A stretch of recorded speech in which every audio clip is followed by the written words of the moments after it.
Ինչ կանեիք, եթե ձեզ պատվիրեին սիրել այն մարդուն, ով քանդում է ձեր կյանքի գործը։ Պատկերացրեք, ձեր աչքի առաջ բուլդոզերը ջարդում է ձեր հոր վերջին անավարտ խաչքարը։ Մարմարի բեկորները կարծես ձեր սեփական հոգու բեկորներն են։ Դուք բռունցքներն այնքան ուժեղ եք սեղմում, որ արյունը կաթում է հողին։ Հենց այդ պահին ձեզ ասում են, որ պետք է ոչ թե վրեժ խնդիր լինել, այլ աղոթել այն մարդու համար, ով այդ ամենի հետևում կանգնած է։ Այսօր դուք կտեսնեք, թե ինչպես այդ արյունոտ բռունցքը բացվեց և կատարեց մի քայլ, որն ավելի հզոր էր, քան ցանկացած բողոքի ակցիա։ Մի քայլ, որը հակասում է մարդկային տրամաբանությանը, բայց ամենակարևորը, մենք կբացահայտենք այն մեկ աստվածային սկզբունքը, որը կարող է ձեր ամենաանողոք թշնամում ստիպել կանգ առնել և լսել ձեզ, առանց որևէ սպառնալիքի կամ ուժի կիրառման։ Սա թուլության մասին պատմություն չէ, սա բացարձակ ուժի մասին է։ Բաժանորդագրվեք հիմա և մեկնաբանություններում գրեք ձեր քաղաքի անունը, տեսնենք քանի սով ենք մենք։ Առավոտյան լռությունը պատռեց պողպատե ճռինչը։ Գևորգը, խաչքարագործ վարպետը, որի մատները քարի փոշուց սպիտակել էին դեռ պատանեկությունից, վեր թռավ տեղից։ Նրա արհեստանոցի դիմաց, որտեղ օդը դարերով ներծծվել էր կրաքարի ու աղոթքի բույրով, կանգնած էր դեղին հրեշավոր մի էքսկավատոր։ Դրա ժանիքավոր շերեփը կարծես սպառնում էր ոչ միայն հողի փոքրիկ կտորին, այլև Գևորգի հոր, պապի ու նախնիների հիշատակին, որոնք այս նույն հողի վրա քարին հոգի էին տվել, Աստծո խոսքը վերածելով անմահ զարդանախշերի։ Այն կանգնած էր այնտեղ, որպես ժամանակակից աշխարհի անողոք դեսպան, որը եկել էր ջնջելու հիշողությունը։ Գևորգի կինը, Անահիտը, դուրս վազեց, ձեռքին պաշտոնական տեսքով մի թուղթ։ Նրա դեմքը գունատ էր, ինչպես նոր տաշած մարմարը, իսկ աչքերում սարսափ էր։ Գևորգ, սա ծանուցում է, ասում են, տարածքը վաճառված է։ Մեկ ամսից այստեղ բազմաֆունկցիոնալ համալիր պետք է կառուցվի։ Արհեստանոցի ներսում, փոշոտ լույսի շողերի տակ, կիսատ էին մնացել տասնյակ խաչքարեր, յուրաքանչյուրը մի ճակատագիր, մի աղոթք։ Այնտեղ էր Գևորգի կյանքը, նրա հավատքի տեսանելի վկայությունը։ Եվ հիմա այդ ամենը պետք է հավասարվեր հողին, հանուն ապակե և բետոնե մի կառույցի, որը խոստանում էր շահույթ և զարգացում։ Մի քանի ժամ անց հայտնվեց նա, Տիգրանը, 38 տարեկան, թանկարժեք կոստյումով, ինքնավստահ հայացքով մի մարդ, որի աչքերում քարի հոգու փոխարեն փողի սառը փայլն էր։ Նա շինարարական ընկերության սեփականատերն էր, մի մարդ, ով սովոր էր ստանալ այն, ինչ ուզում էր։ «Վարպետ, եկել եմ պայմանավորվելու», ասաց նա առանց որևէ զգացմունքի։ «Գիտեմ, որ սա ձեր պապենական վայրն է, բայց ժամանակները փոխվում են, մենք ձեզ լավ փոխհատուցում կառաջարկենք»։ Գևորգը նայեց Տիգրանին, հետո իր ձեռքերին, որոնք գիտեին քարի հետ խոսելու լեզուն։ Նրա ներսում մի փոթորիկ էր սկսվել, անզորության, զայրույթի և վիրավորանքի միախառնում։ Նրա տունը, նրա հավատքի ամրոցը կանգնած էր ավազի վրա սպասվող փոթորկի առաջ։ Այն երեկո Գևորգի տանը լարված լռություն էր տիրում։ Նրա երկու որդիները, 14-ամյա Արմենը և 10-ամյա Վահեն, խորասուզված իրենց գաջեթների մեջ, կարծես չէին էլ նկատում ծնողների հոգեկան վիճակը։ Նրանց էկրաններից եկող արհեստական լույսը սառը ստվերներ էր գցում սենյակի պատերին կախված սրբապատկերների վրա։ Գևորգն ու Անահիտը հասկանում էին, որ կորցնում են ոչ միայն արհեստանոցը, այլև իրենց հոգևոր կապը երեխաների հետ։ Կիրակնօրյա եկեղեցի այցելությունները դարձել էին ձևականություն, և երեխաները ձանձրանում էին պատարագի ընթացքում։ Ծնողները վախենում էին, որ իրենց ընտանեկան տունը կառուցված է ժամանակակից արժեքների, սպառման, անհատականության ավազի վրա և չի դիմանա կյանքի փոթորիկներին։ Հենց այդ հուսահատության պահին նրանք միասին մի որոշում կայացրին։ Դա փախուստ չէր, այլ որոնում։ Նրանք որոշեցին ուխտագնացության գնալ դեպի Հայաստանի հին վանքերը, Տաթևը, Նորավանքը և Խորվիրապը։ Նրանք պետք է կանգնեն այն վայրերում, որոնք կառուցված էին ժայռերի վրա և դարեր շարունակ դիմացել էին բոլոր փոթորիկներին։ Նրանք պետք է ֆիզիկապես զգային Քրիստոսի խոսքերի իմաստը, որպեսզի հասկանային, ժայռի վրա կառուցելը պարզապես երեխաներին աղոթք սովորեցնելը չէ, այն Քրիստոսին և նրա ուսմունքները իրենց ընտանիքի համար իրական կենդանի կենտրոն դարձնելն է, միմյանց հետ խոսելու, հակամարտությունները լուծելու և միասին ժամանակ անցկացնելու մեջ։ Ճանապարհը դեպի Խորվիրապ երկար էր ու լուռ։ Երեխաները սովորության համաձայն խրված էին իրենց հեռախոսների մեջ, բայց այս անգամ նրանց դեմքերին ձանձրույթի փոխարեն զարմանք կար։ Արարատի համայիչ տեսարանը, որը գնալով մեծանում էր դիմացից, նույնիսկ նրանց էր ստիպել պարբերաբար գլուխները բարձրացնել էկրաններից։ Գևորգը վարում էր, ամուր սեղմելով ղեկը, իսկ Անահիտը նայում էր պատուհանից դուրս, փորձելով դաշտերի անսահմանության մեջ գտնել իր հոգու խաղաղությունը։ Նրանք գնում էին ոչ թե պարզապես տեսարժան վայրեր տեսնելու, այլ պատասխաններ գտնելու այն վայրում, որտեղից սկիզբ էր առել հայոց քրիստոնեական հավատքի պատմությունը։ Նրանք հասան, երբ արևն արդեն թեքվում էր դեպի մայրամուտ, Արարատի ձյունե գագաթը ներկելով վարդագույնի ու ոսկու երանգներով։ Նրանք իջան այն խորը գուբը, որտեղ Գրիգոր Լուսավորիչը 13 տարի անցկացրել էր աղոթքի մեջ։ Օդը խոնավ էր ու սառը, պատերից ջուր էր կաթում, իսկ վերևի փոքրիկ անցքից երկնքի մի կտոր էր երևում։ Արմենն ու Վահեն, որոնք սկզբում վախեցած կպել էին ծնողներին, այժմ լուռ ու զարվածած շոշափում էին քարե պատերը։ «Մայրիկ, այստեղ իսկապես մարդ է ապրել», շշնչաց Վահեն, նրա ձայնը արձագանք տալով փոքրիկ խցում։ «Այսքան երկար, առանց հեռախոսի»։ Անահիտը ժպտաց թխուր։ «Այո, որդիս, նա հեռախոս չուներ, բայց ուներ կապ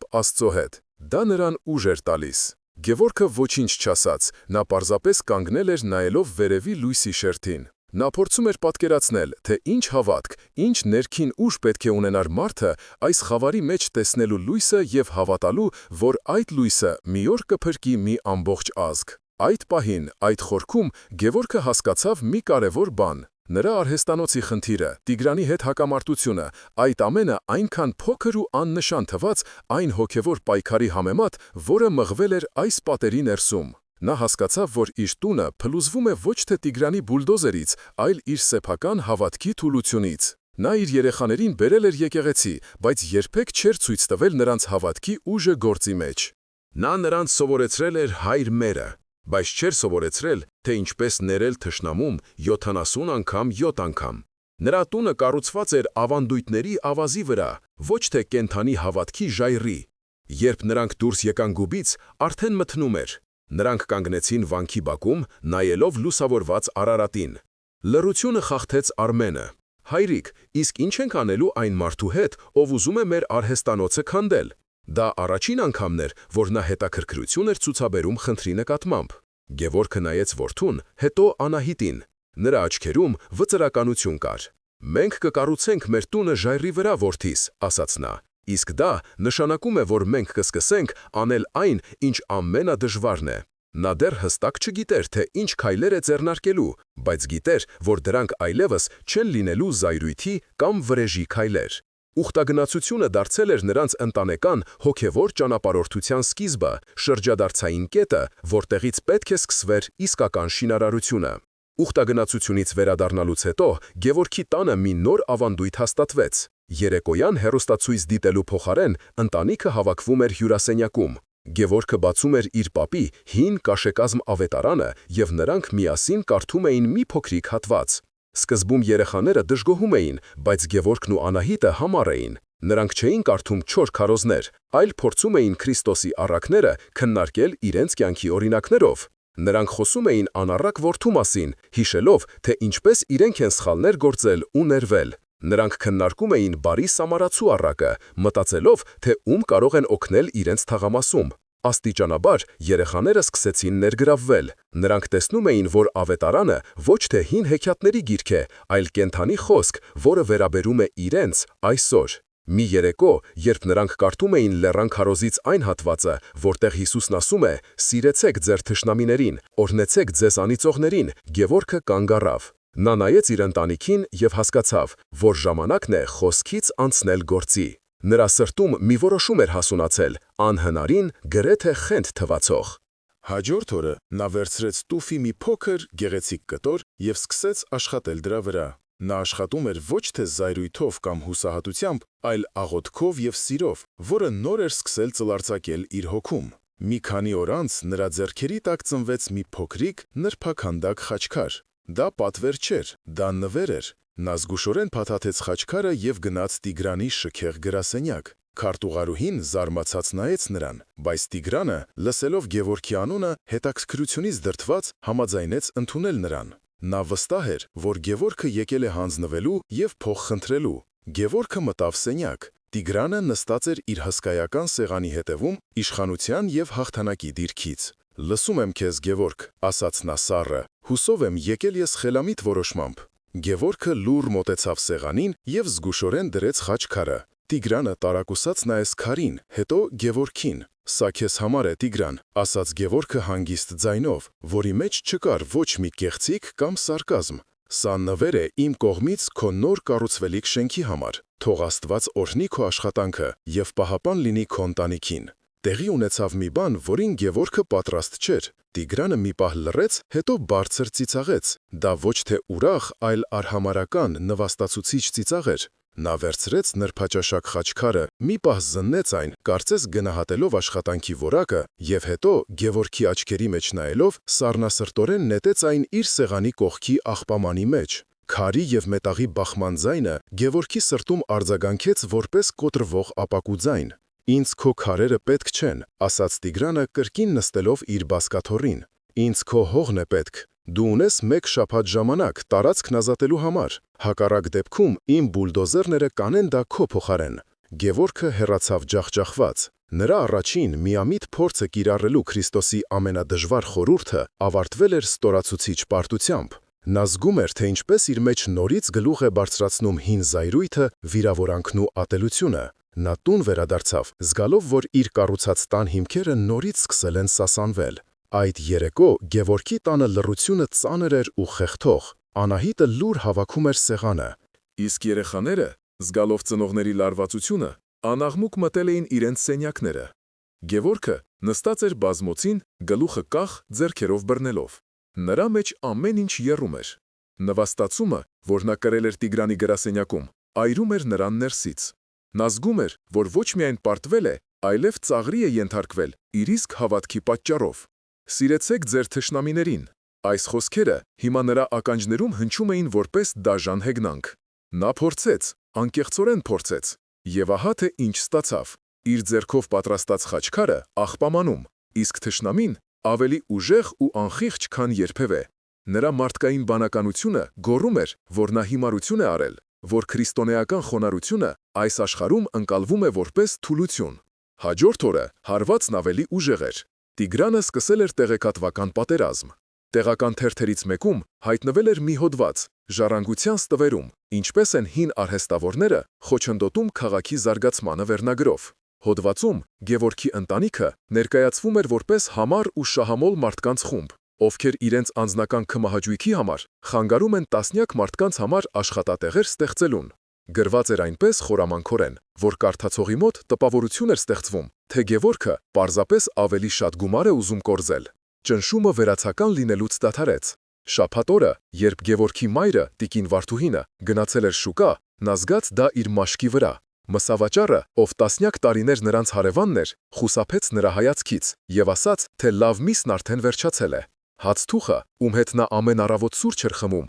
ձևացրեց, թե չի լսում նրա ողջույնը։ Երեկվա բարեկամներն ու հարևանները մեջք էին դարձնում, նրա մեջ տեսնելով ոչ թե տարիների հարևանին, այլ Խաբեբայի մորը։ Տիկին Վարդուհինը տուն վերադարձավ դատարկ պայուսակներով և արդյունքն աչքերին։ Այդ երեկո ընտանիքում պայթյուն տեղի ունեցավ։ «Տեսնում ես, թե ինչի հասցրիր քո սիրով ու ներումով», գոռում էր Անահիտը Գևորգի վրա, առաջին անգամ կորցնելով ինքնատիրապետումը։ «Քո պատճառով իմ երեխաներին դպրոցում մատով են ցույց տալիս։ Քո մայրը չի կարողանում մի կտոր հաց գնել»։ Ինչ կասեն մարդիկ։ Մենք ամոթով ենք կռազու չարավարում։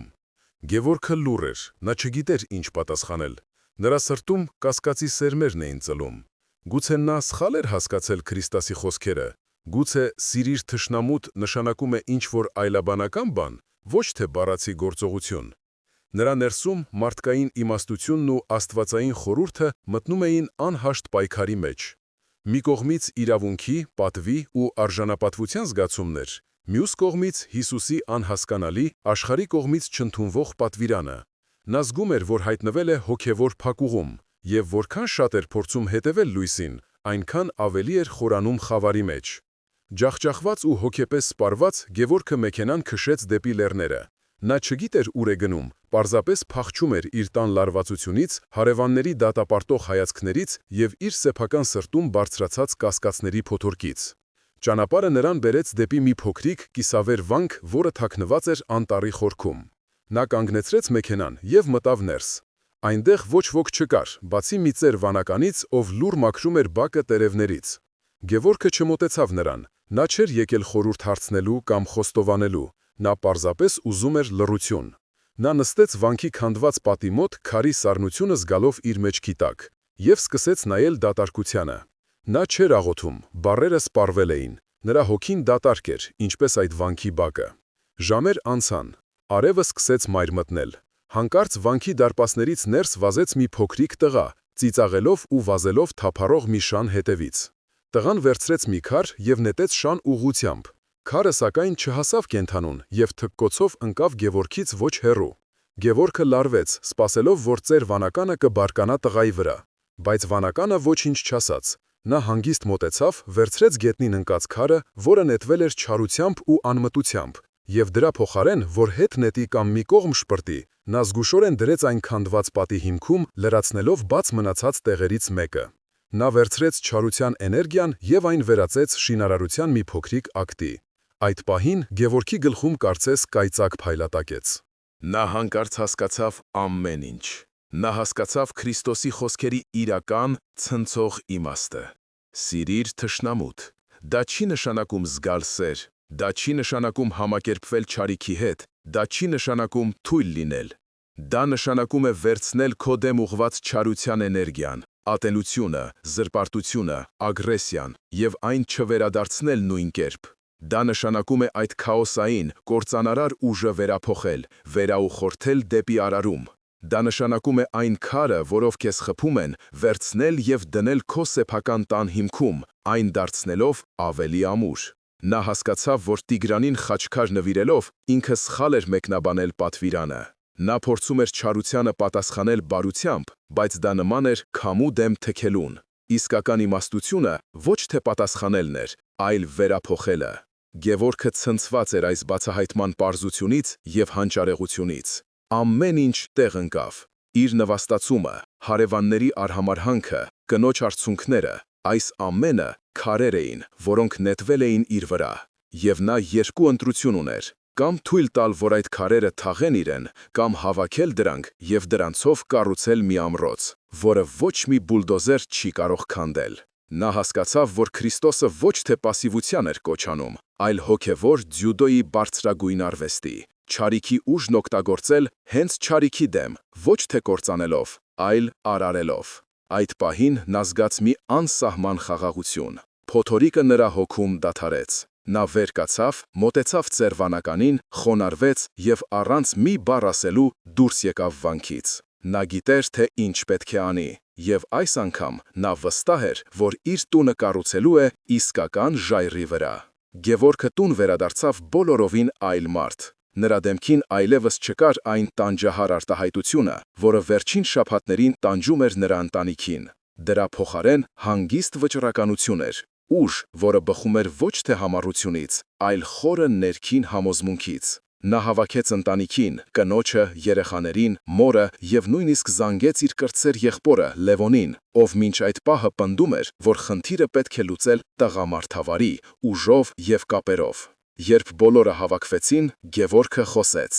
Նրա ձայնը հանգիստ էր, բայց յուրաքանչյուր բառը կշիռ ուներ։ Նա չպատմեց վանքի ու ծերվանականի մասին, նա խոսեց իր բացահայտման էության մասին։ Մենք ամբողջ ընթացքում սխալ էինք պայքարում, սկսեց նա։ Մենք փորձում էինք կանգնեցնել փոթորիկը, բայց Քրիստոսը մեզ սովորեցնում է ոչ թե կանգնեցնել փոթորիկը, այլ օգտագործել դրա ուժը մեր առագաստները լցնելու համար։ Տիգրանը մեր դեմ ուղղել է ատելություն, զրպարտություն և ճնշում։ Նա մեզ քարերով է հարվածում, և մենք այլևս չենք փորձելու խուսափել այդ քարերից։ Մենք դրանք հավաքելու ենք։ Սենյակում լռություն տիրեց։ Լևոնը անհամբեր տեղում շարժվեց։ Ինչ ես դուրս տալիս, Գևորգ, ընդհատեց նա։ Ինչ քարեր, ինչ առագաստներ։ Մեկ շաբաթից բուլդոզերները կգան։ Գևորգը նայեց եղբորը, և նրա հայացքում ոչ թե բարկություն կար, այլ կարեկցանք։ Տիգրանը ուզում է վերցնել մեր հողը, որպեսզի դրա վրա կառուցի իր հարստության ու եսասիրության հուշարձանը։ Լավ, բայց հենց այդ հողի կողքին, նրա ապագա շքեղ շենքի պատուհանների տակ, կա մի հին լքված մատուռ։ Հիշում եք, այն, որ մեր պապն էր երազում վերականգնել։ Մենք սկսելու ենք դրա վերականգնումը, վաղվանից։ Մենք Տիգրանի ատելության էներգիան, նրա զրպարտությունը, այն ամբողջ ցավը, որ նա մեզ պատճառեց, կվերածենք աղոթքի տան։ Նա ուզում է շահույթի կենտրոն ստեղծել, իսկ մենք նրա քթի տակ կկառուցենք հոգևոր կենտրոն, անվճար, բոլորի համար։ Լևոնը ոտքի կանգնեց։ Դու խելագարվել ես, սա ինքնասպանություն է, սա կրակի վրա յուղ լցնելու պես մի բան է, նա մեզ կոչնչացնի, բայց Անահիտը, ով ամբողջ ընթացքում լուր լսում էր, նայեց ամուսնուն։ Նա տեսնում էր նրա աչքերի մեջ այն կրակը, այն հավատքը, որը վաղուց չէր տեսել։ Նրա սեփական վախերն ու կասկածները հալվեցին այդ հայացքի տակ։ Նա մոտեցավ Գևորգին, վերցրեց նրա ձեռքը և երկար ժամանակ անց առաջին անգամ վստահ ձայնով ասաց. «Ես քեզ հետ եմ»։ Տիկին Վարդուհին արցունքները սրբեց և ժպտաց։ Նա տեսնում էր իր որդու մեջ իր ամուսնու և իր պապերի ոգին։ Համայնքը բաժանվեց, ոմանք, Լևոնի նման, Գևորգի որոշումը համարեցին անմտություն, հոգևոր ռոմանտիզմ, որը կործանման կտանի։ Նրանք դարձան կասկածամիտները, բայց մյուսները, Ովքեր տեսել էին Գևորգի տառապանքն ու նրա նոր ձեռք բերած խաղաղությունը, զգացին, որ այս խենթ թվացող ծրագրի մեջ ավելի շատ իմաստություն և ուժ կա, քան ցանկացած իրավաբանական պայքարի մեջ։ Նրանք դարձան նոր դաշնակիցները։ Քրիստոսի խորհրդի նոր ըմբռնումը սկսեց վերաձևել հարաբերությունները, ստեղծելով նոր հոգևոր դաշինքներ և բացահայտելով հին մակերեսային քափերի փխրունությունը։ Հաջորդ առավոտ, երբ արևի առաջին շողերը նոր էին ոսկեզօծում Արարատի գագաթը, Գևորգը, Անահիտը, նրանց երկու որդիները և մի քանի հավատարիմ բարեկամներ արդեն կանգնած էին լքված մատուռի ավերակների մոտ։ Նրանք իրենց հետ բերել էին բահեր, դույլեր և ամենակարևորը՝ իրենց նոր գտած վճռականությունը։ Նրանք սկսեցին մաքրել տարածքը տարիների ընթացքում կուտակված աղբից ու մոլախոտերից։ Աշխատանքը ծանր էր, բայց նրանց սրտերում թեթևություն կար։ Յուրաքանչյուր հանած քար, յուրաքանչյուր մաքրած թիզ հող նրանց համար ոչ թե պարզապես ֆիզիկական աշխատանք էր, այլ հոգևոր ակտ, չարիքի կողմից ստեղծված խաոսը վերածելու սրբության։ Կեսօրին մոտ հորիզոնում հայտնվեցին Տիգրանի սև ջիպերը։ Նրանք փոշու ամպ բարձրացնելով մոտեցան և կանգ առան մատուռի մոտ։ Տիգրանը դուրս չեկավ մեքենայից։ Նրա փոխարեն դուրս եկան մի քանի մկանուտ տղաներ։ Նրանք ձեռք չտվեցին Գևորգին կամ նրա ընկերներին։ Նրանք սկսեցին հոգեբանական ճնշումը։ Մեքենաներից սկսեց բարձր, ագրեսիվ երաժշտություն հնչել, որը խախտում էր առավոտյան սուրբ լռությունը։ Նրանք սկսեցին իրենց շինարարական աղբը բերել ու թափել հենց մաքրված տարածքի կողքին, ստեղծելով նոր աղբանոց։ Նրանք բարձրաձայն ծաղրում էին աշխատողներին, անվանելով նրանց խելագար սրբեր։ Ամեն մի վիրավորանքի, ամեն մի ծաղրական խոսքի, ամեն մի դույլ աղբի դիմաց Գևորգը լուռ մոտենում էր, վերցնում էր մատուռի հին ընկած քարերից մեկը և դնում էր պատի հիմքում։ Նրա շարժումները հանգիստ էին ու չափված։ Նրա դեմքին չկար ոչ զայրույթ, ոչ վախ։ Նա պարզապես վերցնում էր նրանց կողմից արտանետված ատելության էներգիան և այն վերածում էր շինարարական քարի։ Նրա ընկերները, տեսնելով նրա անսասանությունը, հետևեցին նրա օրինակին։ Երաժշտության աղմուկի և վիրավորանքների ներքո նրանք լուր շարունակում էին դնել մատուռի պատի առաջին շարքը։ Այս տեսարանը չվրիպեց հարևանների աչքից։ Մարդիկ, ովքեր երեկ խուսափում էին Գևորգի ընտանիքից, այժմ իրենց տների պատուհաններից լուր հետևում էին այս տարօրինակ դիմակայությանը։ Սկզբում նրանք տարակուսած էին, հետո հետաքրքրված։ Նրանք տեսնում էին ոչ թե երկու կողմերի բախում, այլ միակողմանի ագրեսիա և դրան ի պատասխան անհասկանալի, խաղաղ արարում։ Օրվա հերթում, երբ Տիգրանի մարդիկ հեռացան, մի ծերունի հարևան, ով ամենից շատ էր քննադատել Գևորգին, դանդաղ մոտեցավ։ Նա ոչինչ չասաց, պարզապես վերցրեց մի քար և դրեց այն Գևորգի դրած քարի կողքին։ Նրանից հետո մոտեցավ մեկ ուրիշը, հետո մի կին իր երեխայի հետ։ Հակամարտությունը դառնում էր հանրային, և մարտի դաշտը ոչ թե ուժի, այլ ոգու ամրության փորձության վայր էր դառնում։ Շաբաթներն անցնում էին, և մատուռի պատերը քար առ քար բարձրանում էին։ Տիգրանի մարդկանց ճնշումները շարունակվում էին, բայց դրանք կորցրել էին իրենց սրությունը։ Գևորգի և նրա համախոհների խաղաղ համառությունը խլել էր նրանց զայրույթի զենքը,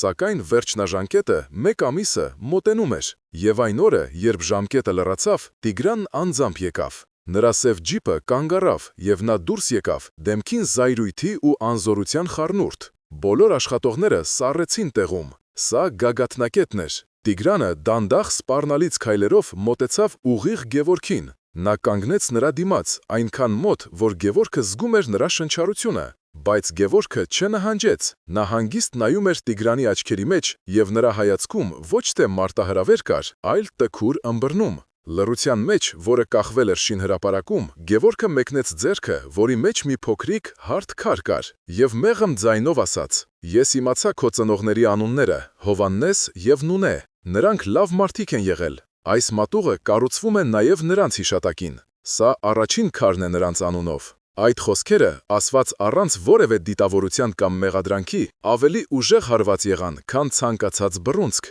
Տիգրանի դեմքի կոշտ, ինքնավստահ դիմակը ճակ տվեց։ Մի պահ նրա աչքերում երևաց ոչ թե անխիղճ գործարարը, Այլ միայնակ, վիրավորված տղան։ Նրա բռունցքները սեղմվեցին, հետո թուլացան։ Նա մի քանի վայրկյան նայեց Գևորգի մեկնած քարին, հետո առանց այն վերցնելու կտրուկ շրջվեց, նստեց մեքենան և հեռացավ։ Նա սուրբ չդարձավ այդ պահին, բայց նա կոտրվեց։ Նրա ատելության զենքը վերածվել էր հիշողության ու սիրո գործիքի, և դրա դեմ նա անզոր էր։ Այդ օրվանից բուլդոզերները չհայտնվեցին։ Տիգրանն ուղղակի անհետացավ Գևորգի կյանքից։ Մի քանի ամիս անց մատուրն արդեն կանգուն էր, իր փոքրիկ գմբեթով ու խաչով։ Դրա կառուցումը համախմբել էր ողջ համայնքը։ Գևորգի արհեստանոցը ոչ միայն չփակվեց, այլև պատվերներն այնքան շատացան, որ նա ստիպված եղավ աշակերտներ վերցնել։ Բայց ամենամեծ փոփոխությունը տեղի էր ունեցել մարդկանց սրտերում։ Մի օր, երբ Գևորգն աշխատում էր նոր խաչքարի վրա, նրա կողքին լուռ կանգնած էր եղբայրը, Լևոնը, և զգուշորեն հղկում էր քարի մի կողմը։ Նրանք ոչինչ չէին խոսում, բայց այդ լռության մեջ կար ամեն ինչ՝ ներողություն, հարգանք և նոր գտնված եղբայրություն։ Ընտանեկան տունը, որը քիչ էր մնում փլուզվեր, այժմ կանգնած էր ամուր ժայռի վրա։ Սիրելի եղբայրներ և քույրեր, այս պատմությունը մեզ սովորեցնում է մի պարզ, բայց հզոր ճշմարտություն։ Քրիստոսի իմաստությունը ոչ թե փոթորիկներից խուսափելու, այլ դրանց ուժն օգտագործելու մեջ է։ Այն քարերը, որ կյանքը նետում է մեր վրա, կարող են կամ կործանել մեզ, կամ դառնալ մեր ամրոցի հիմքը։ Ընտրությունը մերն է։ Կիսվեք մեկնաբանություններում, թե ինչպես կկիրառեիք Հիսուսի այս խորհուրդը ձեր կյանքի դժվար իրավիճակներում։ Ինչ քարեր են նետվել ձեր վրա և ինչպես կարող եք դրանք վերածել շինանյութի։ Թող Աստծո խաղաղությունը լինի ձեզ հետ։ Ամեն։